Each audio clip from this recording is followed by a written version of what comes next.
السلام علیکم ناظرین، آج ہمارے ساتھ رمضان ٹرانسمیشن میں موجود ہیں مولانا عفاف احمد نقشبندی صاحب۔ ناظرین، پچھلے پروگرام میں ہم نے ڈسکس کیا تھا کہ کون سی ایسی چیزیں ہیں جن سے روزہ ٹوٹ جاتا ہے۔ آج ہم ڈسکس کریں گے کہ کون سی چیزیں ایسی ہیں جن سے روزہ نہیں ٹوٹتا۔ نحمدہ ونصلی ونسلم علی رسولہ الکریم، اما بعد فاعوذ باللہ من الشیطان الرجیم، بسم اللہ الرحمن الرحیم۔ الصلاۃ والسلام علیک یا سیدی یا رسول اللہ وعلی آلک واصحابک یا سیدی یا حبیب اللہ۔ میں سب سے پہلے جناب محترم ہارون الرشید صاحب کا اور ایس ٹی وی نیوز کا شکریہ ادا کرتا ہوں کہ جنہوں نے مجھے یہاں پر موقع فراہم کیا۔ ہم اپنی روایت کو برقرار رکھتے ہوئے سب سے پہلے اپنے پروگرام کا آغاز تلاوت قرآن حکیم سے کرتے ہیں۔ اعوذ باللہ من الشیطان الرجیم،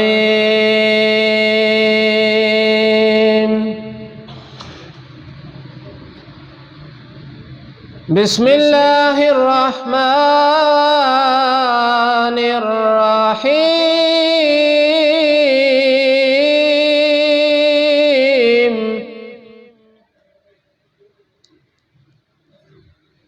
انا اعطیناک الکوثر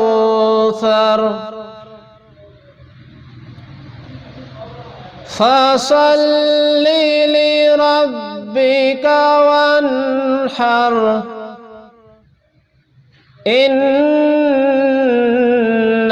شانئك هو الابتر۔ صدق اللہ العظیم۔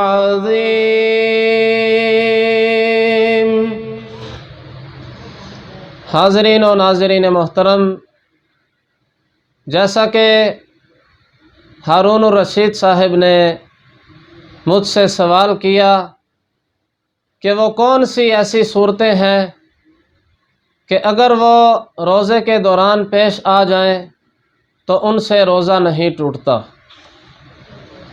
سب سے پہلے اگر کسی بندے نے اپنا ٹیسٹ کروانے کے لیے خون دیا یا اگر کسی کو خون عطیہ کیا تو اس صورت میں روزہ نہیں ٹوٹے گا۔ اسی طرح خدا نخواستہ کسی بندے کا ایکسیڈنٹ ہو جاتا ہے یا اسے کوئی چوٹ لگ جاتی ہے جس کی وجہ سے اس کے جسم سے خون جاری ہوتا ہے تو اس صورت میں اس بندے کا روزہ نہیں ٹوٹے گا۔ ہاں، اگر کسی کو خون دینے کی وجہ سے اتنی زیادہ کمزوری ہو جائے کہ بندہ وہ دوبارہ روزہ نہ رکھ سکے تو اس صورت میں پھر اس شخص کو خون دینے میں احتیاط کرنی چاہیے۔ اسی طرح کان میں دوا ڈالنے سے بھی روزہ نہیں ٹوٹے گا، اور روزے کی حالت میں اگر کسی شخص کو قے آتی ہے، الٹی ہو جاتی ہے، تو اس میں صرف دو ایسی صورتیں ہیں کہ جن سے روزہ ٹوٹ جاتا ہے۔ اگر اس کے علاوہ کوئی صورت پائی گئی تو ان میں روزہ نہیں ٹوٹے گا۔ ان میں پہلی صورت یہ ہے کہ انسان کو منہ بھر قے آئے، اور منہ بھر قے اس قے کو کہا جاتا ہے کہ جس پر بندے کا اپنا اختیار نہ ہو۔ منہ بھر قے اگر کسی کو آئی اور اس نے اس میں سے کچھ واپس نگل لی، اگرچہ وہ چنے کی مقدار کے برابر ہو، تو اس سے روزہ ٹوٹ جائے گا۔ اسی طرح طبعی مجبوری کی وجہ سے، جسے استقاء کہا جاتا ہے، اس وجہ سے بھی اگر کسی نے جان بوجھ کر قے کی تو اس صورت میں بھی اس کا روزہ ٹوٹ جائے گا۔ اسی طرح روزے کی حالت میں مسواک کرنا، اس سے روزہ نہیں ٹوٹتا، اگرچہ مسواک کا ذائقہ آپ کے منہ میں محسوس ہو، کیونکہ حضرت عامر بن ربیعہ رضی اللہ تعالیٰ عنہ فرماتے ہیں کہ حضور علیہ الصلاۃ والسلام اکثر روزے کی حالت میں بھی مسواک فرمایا کرتے تھے، جس کی وجہ سے پتہ چلا کہ روزے کی حالت میں مسواک کرنے سے روزہ نہیں ٹوٹتا۔ اگر کسی شخص نے روزے کی حالت میں سرما آنکھوں میں ڈالا، اگرچہ اس سرمے کا جو ذائقہ ہے وہ خلق میں بھی محسوس ہوا، تو اس صورت میں بھی روزہ نہیں ٹوٹے گا۔ اسی طرح روزے کی حالت میں خوشبو استعمال کرنا، ناخن کاٹنا یا بالوں میں تیل لگانا، اس وجہ سے بھی روزہ نہیں ٹوٹتا۔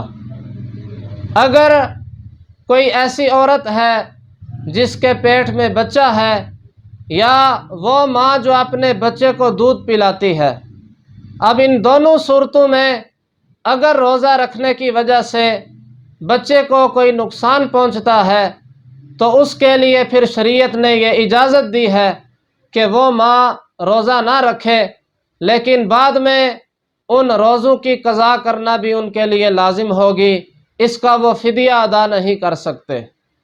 ایسے ہی غیبت کرنا، روزے کی حالت میں جھوٹ بولنا، کسی پر بہتان لگانا، کسی کی عیب جوئی کرنا، کسی کو تکلیف پہنچانا، اگرچہ شریعت میں یہ ساری چیزیں ممنوع ہیں، لیکن اگر کسی نے ان کاموں میں سے کوئی کام کیا تو اس کا روزہ ٹوٹے گا نہیں، لیکن روزہ مکروہ ضرور ہو جائے گا، اور وہ جو کامل اجر ہے اس سے محروم ہو جائے گا۔ اللہ تعالیٰ کی بارگاہ میں دعا ہے، اللہ تعالیٰ ہم سب کو علم دین سمجھ کر اس پر عمل کرنے کی توفیق عطا فرمائے۔ جی ناظرین آپ نے آج کا پروگرام دیکھا، اللہ تعالیٰ آپ اور ہمیں عمل کی توفیق عطا فرمائے۔ انہی الفاظ کے ساتھ اپنے میزبان ہارون رشید کو اگلے پروگرام تک اجازت دیجیے۔ اللہ حافظ۔